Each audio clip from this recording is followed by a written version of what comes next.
Okay, we're recording. Okay, I'm at 53 Woodbine with my friend Paul Fernando.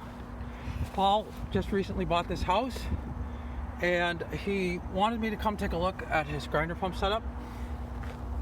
This was installed just a couple years ago, 2019 I think Paul said it was, or 2021. 2021 I think. 2021 actually, so it's less than 2 years old.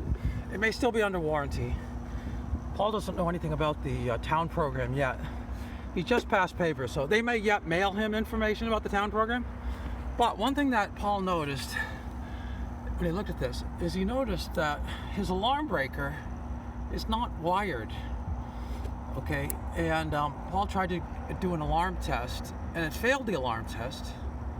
The reason is because when he did the alarm test, he turned off the breakers, added water, and of course the alarm didn't go off because there was no power to the alarm.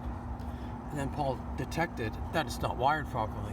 Okay, so Paul can contact the town to find out who was the installer for this pump in 2021. He can contact the installer and tell the installer that this was not installed properly. The installer probably hired an electrician to actually do the final wiring, and it's possible that we can find out who that is so that they can come back and correct this, just so that they know how this is to be wired properly. The problem with this is it will run, but the problem is that if the pump in its failure trips these breakers, which are probably 15 amp, then the alarm has no power. And the fact that now the pump has failed and you don't have an alarm means that there's going to be a backup of water somewhere. And that's of course exactly why this extra alarm breaker was put in. So this is definitely a problem. This should be wired in. This pump actually has another wiring problem, and that is the so-called run light. The pump is not running right now, but the run light is on. That's also due to a miswiring. In this case, the pump wire is wired into L2. It's supposed to be to L1, and that is the so-called run feature. Okay, manual run feature for this pump. So this is just a problem. Now, after the pump is installed, it's inspected by the inspector, but the inspector is essentially a plumbing or sewer inspector, and he really doesn't want to have to inspect the way the electronics are wired up. Okay, the electrical inspection really just relates to whether or not the service is correct, but the actual wiring of this appliance is really the responsibility of the electrician who did the job, and he simply didn't read or didn't have the right documents to make this wiring the way that it's supposed to be. Okay.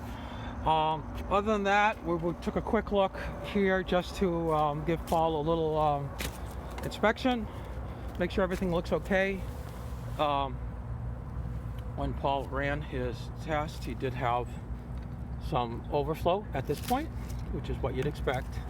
But in this case, his pump drains away from his house, so he doesn't have a problem here. He shouldn't have a problem. His cover is on perfectly fine. And the only problem that seems to be here, it looks like there may be a problem. This actually looks like it's a completely unrelated communications wire. It's not related to his grinder pump. This pump does not have a remote sentry.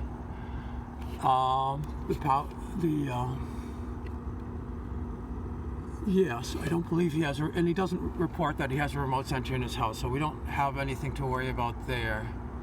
Nothing connected on the dry contact switch, and the remote sentry switches are empty. There is no remote sentry here, so we don't have an issue with that. Other than that, everything looks fine here.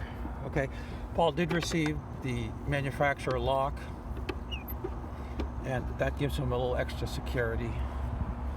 So welcome to Chelmsford, Paul, and Thanks, please sign up as a member of Sewer Fairness Alliance on the website, and you'll continue to get updates for any information that might help you out. Okay, so that's it. Thank you very much.